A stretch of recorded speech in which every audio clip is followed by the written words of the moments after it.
University of Colorado's logo, gold and black CU, Center for Inclusive Design and Engineering. A young man with very short brown hair wearing a black button-down shirt. He's standing in front of a presentation board with words overview and beneath it in bullets the components of CMIST. Hi, my name is Rick Newall, and I have IDD, which is intellectual developmental disabilities. I have ADD, which is attention deficit disorder, and I have a hearing loss. Overview. Emergency preparedness is very important because an emergency can occur at any moment in time, and all of us must be ready when it happens. There are 5 subjects that will be shared: communication, maintaining health, independence, safety and support services, and transportation. We will be discussing these over the next month.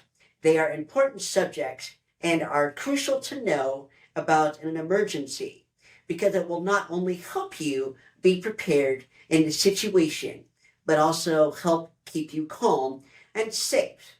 We have some friends who will join me in providing some tips and activities you can do that will help you get prepared. As I used to say as a Boy Scout, and now as an Eagle Scout, be prepared because it can help save a life and help you in your daily life or whatever the situation may be. If you follow our suggestions and participate in the activities over the next month, you will be ready now. Are 5 half arrows of different colors arranged in a circle and pointing towards the center with the text Colorado Developmental Disabilities Council.